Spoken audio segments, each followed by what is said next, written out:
আসসালামু আলাইকুম। আজকের ক্লাসে তৃতীয় শ্রেণী গণিত বইয়ের ৮৬ ও ৮৭ পাতায় যে অঙ্কগুলো আছে সেই অঙ্কগুলো করে দেখাবো। তোমরা প্রথমে ৮৬ পৃষ্ঠা বের করো। দেখো ঠিক নিচের দিকে ৩ নাম্বার দিয়ে একটা লিখিত অঙ্ক আছে। এখানে লেখা আছে, একটি বিদ্যালয়ের তৃতীয় শ্রেণীর ৪২ জন শিক্ষার্থীর প্রত্যেকে ৩০ টাকা করে চাঁদা তুলে সেখান থেকে ১,০০০ টাকা বন্যার্তদের সহায়তার জন্য দান করলো। এখন তাদের কাছে কত টাকা রইল? দেখো, তৃতীয় শ্রেণীর ৪২ জন শিক্ষার্থী প্রত্যেকে ৩০ টাকা করে চাঁদা তোলে। সেই চাঁদা তুলে তারা সেখান থেকে ১,০০০ টাকা বন্যার্তদের সহায়তার জন্য দান করলো, তার মানে বন্যার্তদের সাহায্য করলো। বলছে এখন তাদের কাছে কত টাকা রইল। তাহলে এখানে মোট শিক্ষার্থী হচ্ছে ৪২ জন, আর প্রত্যেকে চাঁদা দিচ্ছে ৩০ টাকা করে। তাহলে মোট কত টাকা হবে? দেখো, প্রত্যেকে ৩০ টাকা মানে কি, একজন যদি ৩০ টাকা দেয় তাহলে ৪২ জন কত টাকা চাঁদা দিবে? একজন যদি এই ৩০ টাকা দেয় তাহলে ৪২ জন অনেক বেশি টাকা দেবে। তাহলে কি করতে হবে? প্রথমে এই ৪২ আর এই ৩০ কি করবা? গুণ করবা। ৪২ আর ৩০ গুণ করলে যে টাকাটা আমরা পাবো সেই টাকা থেকে ১,০০০ টাকা আমরা বন্যার্তদের সাহায্য করব। তো বইতে প্রথমে লেখা আছে যে ৩০ জনের মোট, আসলে এখানে ৩০ জন হবে না, আস্তে আস্তে ৪২ জন। এই ৩০কে তোমরা ৪২ বানায় দিবা, তাই লিখবা ৪২ জনের মোট। দেখো, প্রত্যেকে ৩০ টাকা মানে একজন যদি ৩০ টাকা দেয় তাহলে ৪২ জন অনেক বেশি টাকা দেবে, এই জন্য কি গুণ করতে হবে। তাই ৪২-এর সাথে ৩০ গুণ করবা, লিখবা হচ্ছে ৪২ গুণ ৩০। এবার ৪২ আর ৩০ গুণ করে যা হবে এখানে বসাতে হবে। দেখো, ৩০-এর একটা শূন্য আছে, তাই না? এই শূন্যটা আগে লিখে নাও, তাহলে গুণ করা সহজ হবে। এবার ৩ দিয়ে এই 2কে গুণ করো, ৩ দুখানি 6 আর ৩ 4 12, এখানে 12 লিখে দাও, তার মানে ১,২৬০ টাকা। ৪২ জনের মোট টাকা হচ্ছে ১,২৬০ টাকা, ১,২৬০ টাকা। তো ১,২৬০ টাকার মধ্যে বন্যার্তদের কত টাকা দেওয়া হচ্ছে? ১,০০০ টাকা দেওয়া হচ্ছে। তাহলে তাদের কাছে আর কত টাকা থাকবে? এটা বের করার জন্য ১,২৬০ থেকে এই ১,০০০ বিয়োগ করে দিবা, বিয়োগ করলে কিন্তু উত্তরটা আমরা পেয়ে যাব। তাই লিখবা বন্যার্তদের দেওয়ার পরে তাদের কাছে রইল। প্রথমে লিখবে ১,২৬০, ১,২৬০, আর বন্যার্তদের দেওয়া হচ্ছে ১,০০০। এবার বিয়োগ করলে যা থাকবে সেটা হচ্ছে উত্তর হবে। দেখো, ১,২৬০ থেকে ১,০০০ বিয়োগ করলে ২৬০ টাকা থাকবে। কত থাকবে? ২৬০ টাকা। তো এখন নিচে লেখা আছে গাণিতিক বাক্যটি হবে। গাণিতিক বাক্য যদি তোমরা করো তাহলে কিভাবে করবা? দেখো, প্রথমে গুণ দেওয়া আছে, তার মানে আমরা কোন কোন সংখ্যা গুণ করলাম? ৪২ আর ৩০ গুণ করেছি, তাই এখানে লেখো ৪২, এখানে লেখো ৩০, আর বিয়োগ করছি আমরা ১,০০০।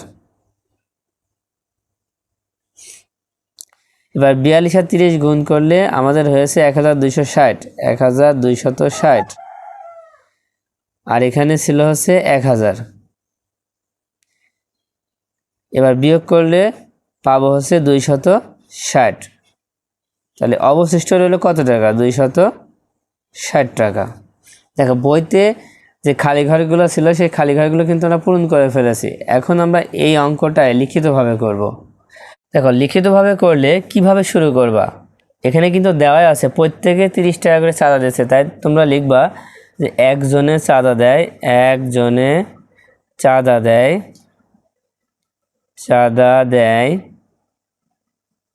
কত টাকা? ৩০ টাকা। তাহলে মোট কতজন শিক্ষার্থী ছিল? ৪২ জন। অতএব ৪২ জনে চাঁদা দেয় কত হবে? এই ৩০-এর সাথে ৪২ গুণ করতে হবে, ৩০ গুণ ৪২, অথবা ৪২ গুণ ৩০, তোমরা যা লাগবে তাই হবে। এবার গুণ করে ফেলো। দেখো, ৩০-এর একটা শূন্য আছে, এই শূন্যটা আমরা এখানে লিখে নিলাম, তাহলে গুণ করা সহজ হবে। এবার ২ দিয়ে ৩কে গুণ করো, ৩ দুখানে ৬ আর ৪ আর ৩ গুণ করলে ৩ ৪ 12, কত টাকা হচ্ছে? ১,২৬০ টাকা। তার মানে ৪২ জন চাঁদা দেয় ১,২৬০ টাকা। তো ১,২৬০ টাকার মধ্যে আমরা বন্যার্থদের সহায়তা করলাম কত টাকা? 1000 টাকা সহায়তা করলাম। তার মানে 1000 টাকা এখন আমাদের বিয়োগ করে দিতে হবে, কারণ সাহায্য করার পরে তাদের কাছে কত টাকা রইল সেটা এখন বের করতে হবে। এবার লিখবো হচ্ছে তাদের কাছে রইল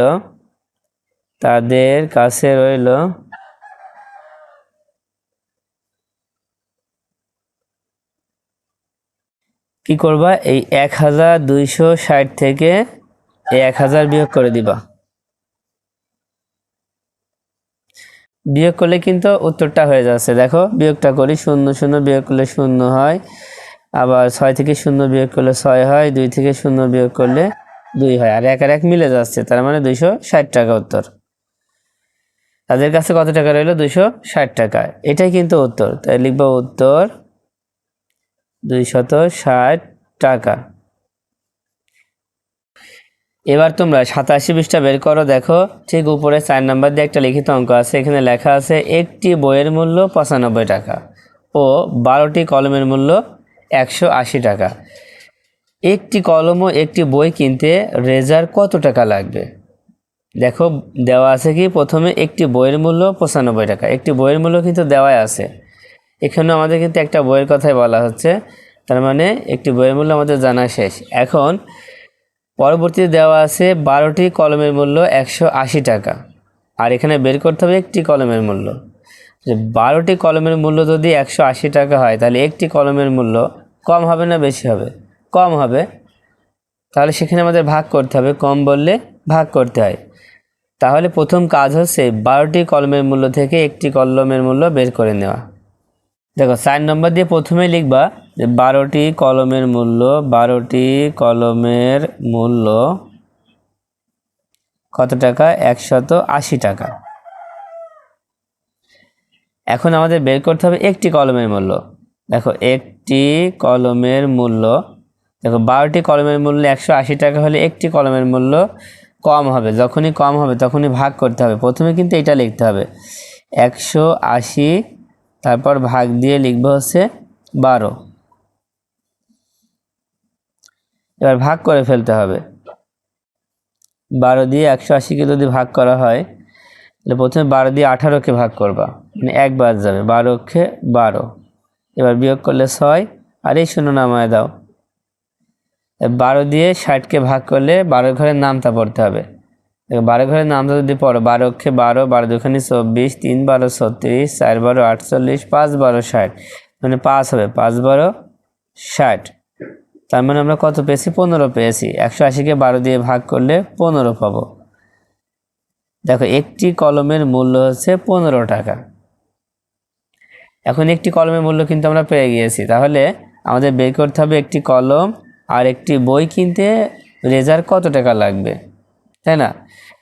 তাহলে একটি কলমের দাম কিন্তু আমাদের জানা আছে 15 টাকা, আর একটি বইয়ের মূল্য দেওয়া আছে 95 টাকা। তখন এই দুইটা যোগ করলে উত্তর হয়ে যাবে। তাই লিখবা একটি কলম ও একটি বই কিনতে লাগবে। দেখো এখানে যদি না ধরে তাহলে নিচে সমান চিহ্ন দিয়ে লিখবা, প্রথমে একটি কলম দেওয়া আছে, তাই কলম কত টাকা? 15 টাকা। তারপরে যোগ চিহ্ন দিবা, দেওয়ার পরে লিখবা একটি বইয়ের মূল্য দিয়েছে 95 টাকা, তাহলে এখানে 95 লিখবা। ঠিক এইভাবে লিখে একটা ব্র্যাকেট দিয়ে লিখবা হচ্ছে টাকা। আচ্ছা এবার যোগ করে ফেলো। দেখো 5 আর 5 যোগ করলে 10, 10-এর 0 হাতে থাকবে 1, সেই 1 আর 9 যোগ করলে 10, 10 আর 1 11, তার মানে কত উত্তর হচ্ছে? 110 টাকা হচ্ছে। কত টাকা হচ্ছে? 110 টাকা। তো এটাই কিন্তু উত্তর হবে। দেখো শেষে উত্তর লিখে দিবা, উত্তর হচ্ছে 110 টাকা। আচ্ছা এবার 5 নাম্বারটা খেয়াল করো। 5 নাম্বারে আছে তোমাকে বাবা দিলেন 250 টাকা, মা দিলেন 150 টাকা। তুমি এই টাকাগুলো দিয়ে তোমার শ্রেণীর 5 জন বন্ধুর জন্য খাতা ও কলম কিনতে চাও, যে প্রত্যেক বন্ধুর জন্য তুমি কত টাকা খরচ করতে পারবে? দেখো ভালো করে খেয়াল করো, তোমাকে তোমার বাবা দিলেন 250 টাকা, মা দিলেন 150 টাকা, তাহলে তোমার কাছে কত টাকা হলো? এই দুইটা হিসাব আগে করতে হবে। বাবা যদি 250 টাকা দেয় আর মা যদি 150 টাকা দেয়, তাহলে তোমার কাছে মোট কত টাকা হলো সেটা আগে বের করবা। বের করার পরে যে টাকাটা হবে সেই টাকাটা দিয়ে তুমি 5 জন বন্ধুর জন্য খাতা ও কলম কিনে দিবে। 5 জন বন্ধুর জন্য কি করবা? খাতা ও কলম কিনে দিবে। খাতা কলম কিনলে প্রত্যেক বন্ধুর জন্য তুমি কত টাকা খরচ করতে পারবে সেটাই কিন্তু বের করতে হবে। তাই প্রথম কাজ হচ্ছে এই দুইটা যোগ করা। দেখো প্রথমে বইতে যেভাবে করা আছে এভাবে আগে করে দিই। দেখো লেখা আছে মোট টাকা হবে, কী হবে, মোট টাকা হবে 250 যোগ 150, মানে 250 যোগ 150। এবার যোগ করে ফেলো। দেখো 0 0 0, 5 আর 5 10, 10-এ 0 হাতে 1, সেই 1 একের সাথে যোগ করলে 2, 2 2 4, তাহলে কত হচ্ছে 400 টাকা। এখন এই 400 টাকা দিয়ে তুমি 5 জন বন্ধুর জন্য খাতা ও কলম কিনতে চাও, তাই না? যদি খাতা ও কলম কিনতে চাও তাহলে প্রত্যেক বন্ধুর জন্য তুমি কত টাকা করে খরচ করতে পারবে? এই 400 টাকা দিয়ে যদি তুমি 5 জন বন্ধুকে খাতা কলম কিনে দিতে চাও তাহলে প্রত্যেক বন্ধুর জন্য তুমি কত টাকা খরচ করবে? এটা বের করার জন্য কি করবা, এই 400কে 5 দিয়ে ভাগ করবা, তাহলে কিন্তু বের হয়ে যাবে উত্তরটা। তাই লিখবা যে প্রত্যেককে দেওয়া যাবে। এটা লেখার পরে প্রথমে লিখবো হচ্ছে 400, খালি ঘরগুলো কিন্তু আমরা পূরণ করছি। তারপর দেখো ভাগ চিহ্ন আছে, এবার লিখবো হচ্ছে 5, 5 দিয়ে 400কে ভাগ করলে কত হবে? আচ্ছা এখানে যদি ভাগ করি, 5 দিয়ে 400কে ভাগ করো। দেখো প্রথমে 5 দিয়ে 4কে তো ভাগ করা যাচ্ছে না, তাই 2টা নিবা, 40কে ভাগ করবা। 5 দিয়ে 40কে ভাগ করলে কতবার যাবে? 8 বার যাবে। 5 8 40। এখন বাকি থাকছে কি এই শূন্যটা, এই শূন্যটা নামায় দিবা। যেটা আমরা নামাবো তার কাজ করাই লাগবে, হ্যাঁ। এবার 5 দিয়ে শূন্যকে ভাগ করবা, শূন্য যেহেতু ছোট তাই 0 দিয়ে ভাগ করবা, 5-এ 0 0, তাহলে উত্তর হচ্ছে কত? 80 টাকা। তো প্রত্যেককে দেওয়া যাবে 80 টাকা। এবার 6 নম্বর অঙ্কটা খেয়াল করো। এখানে লেখা আছে একটি বাগানের 15টি লিচু গাছের প্রতিটি থেকে 60টি করে লিচু পেরে 20 জনের মধ্যে সমানভাবে ভাগ করে নিলে প্রত্যেকে কয়টি করে পাবে? গাছ আছে 15টি, আর প্রত্যেক গাছ থেকে আমরা লিচু পাবো হচ্ছে 60টি। হ্যাঁ, গাছ হচ্ছে 15টি আর প্রত্যেক গাছ থেকে লিচু পাবো কয়টি? 60টি। তাহলে যদি একটি গাছ থেকে আমরা 60টি লিচু পাই তাহলে 15টি গাছ থেকে কয়টি লিচু পাবো? অনেক বেশি পাবো না? একটি গাছ থেকে যদি 60টি লিচু পাওয়া যায় তাহলে 15টি গাছ থেকে অনেক বেশি লিচু পাওয়া যাবে। এই জন্য প্রথম কাজ হচ্ছে 15 আর এই 60 হচ্ছে গুণ করা। দেখো 6 নম্বর অঙ্কটা করতে হলে প্রথমে আমরা যে কাজটা করব সেটা হচ্ছে যে প্রতিটি থেকে আমরা 60টি করে লিচু পারছি, সেজন্য লিখব একটি গাছ থেকে লিচু পাড়া হয় 60টি। মানে একটি গাছ থেকে লিচু পাড়া হয় কয়টি? 60টি। তাহলে গাছ আছে কয়টি? 15টি। তো একের নিচে 15 লিখবা, তাহলে 15টি গাছ থেকে লিচু পাড়া হয়, কি হবে এখানে? ভাগ হবে না গুণ হবে? একটি গাছ থেকে যদি 60টি পাড়া হয় তাহলে 15টি গাছ থেকে অনেক বেশি হবে, বেশি হলে কি হয়? গুণ হবে, মানে 60-এর সাথে 15 গুণ করতে হবে। এবার গুণ করলে কত হবে? দেখো এই গুণটা অনেক সহজ হবে, কারণ 60-এর শূন্য আছে, এই শূন্যটা আগে আমরা লিখে নিব। এবার কি করবা? এই 5 দিয়ে এই 6কে গুণ করো। দেখো 5 6 30, 30-এর শূন্য হাতে থাকে 3। এবার 1 দিয়ে 6কে গুণ করো, 6কে 6 আর হাতে 3 যোগ করলে 9, কত হচ্ছে? 900 হচ্ছে। তাহলে মোট লিচুর সংখ্যা কয়টি হলো? 900টি। এখন এই 900টি লিচু আমরা 20 জনের মধ্যে ভাগ করে দিব।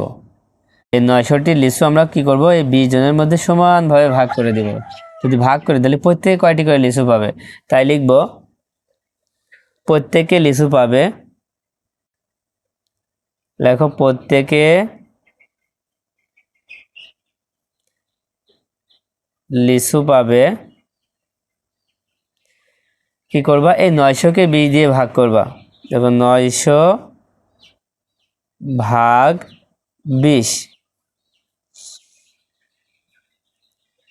20 দিয়ে 900কে ভাগ করলে কিন্তু উত্তরটা হয়ে যাবে। দেখো আমরা এখানে ভাগ করছি 20 দিয়ে 900কে। দেখো প্রথমে আমরা 20 দিয়ে ভাগ করব 90কে, 20 ঘরের নামটা পড়লে দেখো 4 20 80 হয়, 4-এর সাথে 20 গুণ করলে কত হবে? 80 হবে। এবার বিয়োগ করো, বিয়োগ করলে এখানে 0 হবে আর এখানে 1 হবে, এই শূন্যটা নামায় দাও। এবার 20 দিয়ে 100কে ভাগ করলে 5 হবে, 5 20 100। তাহলে কত হলো? 45 হলো। তার মানে 45টি, প্রত্যেকে লিচু পাবে 45টি। তাহলে উত্তর হবে উত্তর 45। আচ্ছা, তোমরা যদি চাও এই 6 নম্বর অঙ্কটা গাণিতিক বাক্য দিয়ে করতে পারবা। তো গাণিতিক বাক্য দিয়ে করলে কিভাবে করবে? এটা কিন্তু খুব সহজ হবে। দেখো, প্রথমেই লিখে নিবা যে গাণিতিক বাক্য। গাণিতিক বাক্য দিয়ে করলে এভাবে লিখে নিবা যে গাণিতিক বাক্য। দেখো, প্রথম কাজ হচ্ছে যে এই 60-এর সাথে 15 কি করা? গুণ করা। কারণ একটি গাছ থেকে যদি 60টি লিচু পাড়া হয় তাহলে 15টি গাছ থেকে অনেক বেশি লিচু পাড়া হবে। এই জন্য 60-এর সাথে প্রথমে 15 গুণ হবে। 60 আর 15 গুণ করবা। গুণ করার পরে এবার 20 জনের মধ্যে ভাগ করে দিছো, তার মানে পরে ভাগ দিয়ে লিখবো হচ্ছে 20। তো গাণিতিক বাক্য তৈরি হয়ে গেল। এবার এখানে কাজ করবা। গুণ আগে থাকে তাহলে গুণের কাজ আগে হবে, ভাগ আগে থাকলে ভাগের কাজ আগে হবে। মানে এই গুণ এবং ভাগের মধ্যে যেইটাই আগে থাকবে তার কাজ আগে হবে।